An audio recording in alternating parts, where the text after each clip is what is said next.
السلام علیکم پاکستان۔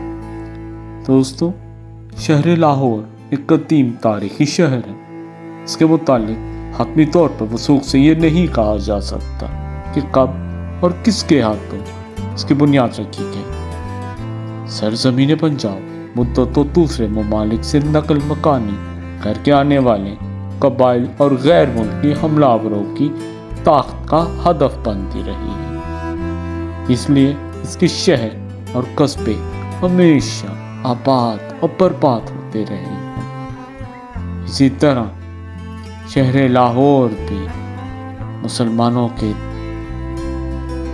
دور سے قبل کئی بار آباد اور برباد ہوئے، لیکن جہاں تک اس خوبصورت شہر کی آبادی اور شہرت کا تعلق ہے، مسلمانوں کی آمد سے قبل اس کی وہ اہمیت نہ تھی جو سلاطین اسلامیہ کے زیر اقتدار سے حاصل ہوئی۔ اسلامی دور سے قبل جو سیاح بھی پنجاب آئے وہ اس کا ذکر نہیں کرتے۔ روایتی طور پر ہندوؤں کی دیومالائی روایات اور داستانوں میں اس کا ذکر بکثرت ملتا ہے۔ ایک مشہور روایت کے مطابق رامائن کی رسمیا کے ہیرو رام چندر کے دو بیٹے تھے، ایک لوہ اور دوسرا کش۔ کش نے قصور آباد کیا اور لوہ نے اپنی ماں سیتا کی یاد میں دریائے راوی کے کنارے پر آبادی بسائی۔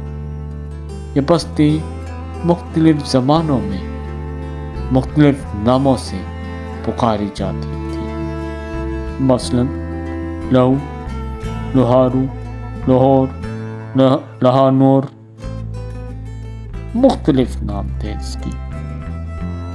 بالآخر یہ شہر لاہور کے نام سے مشہور اور معروف ہے۔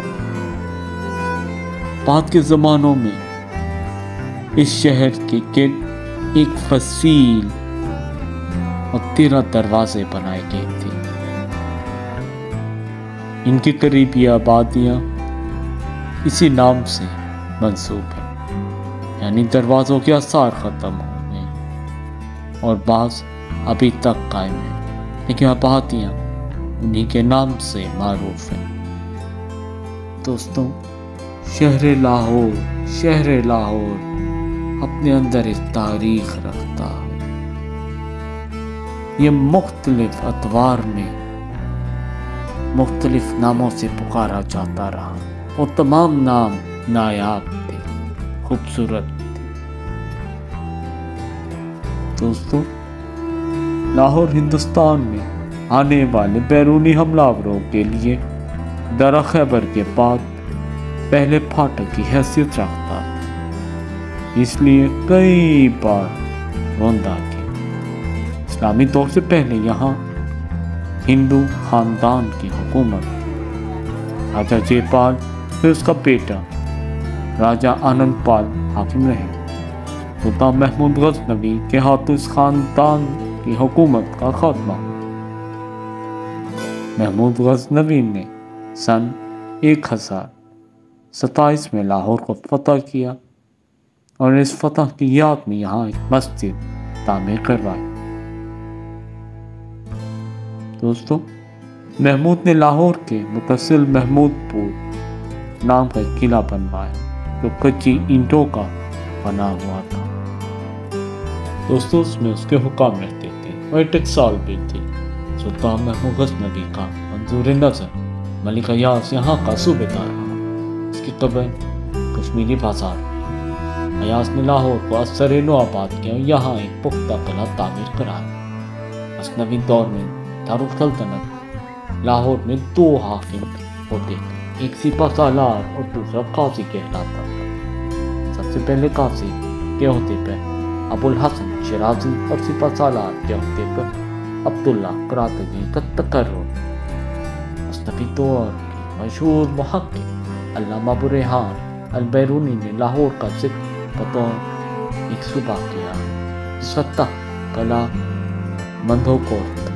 اس کے بارے میں محققین اسے سیالکوٹ کے قریب بتاتے ہیں۔ دوستو، مغلیہ دور میں لاہور کو مرکزی حیثیت حاصل ہے۔ بابر نے اپنے بیٹے کامران کو یہاں کا صوبےدار مقرر کیا۔ دریائے راوی کے کنارے اس کی قائم کرتا باغ کے آثار اب بھی موجود ہیں۔ اس کی پارہ دری اب بھی قائم ہے۔ ہمایوں کے زمانے میں لاہور شور شم کیا آشکارا۔ شیر شاہ سوری کے حملے کے بعد ہمایوں 14 سال جیلاتہ بند رہا۔ مغل بادشاہ اکبر کے دور میں لاہور 36 حلقوں میں تقسیم تھا۔ دوستوں مختصر یہ کہ مغلیہ دور میں لاہور میں بے حد ترقی کا کام کیا گیا۔ مختلف حویلیاں، قلعے، مساجد، امام بارگاہ قائم کیے گئے۔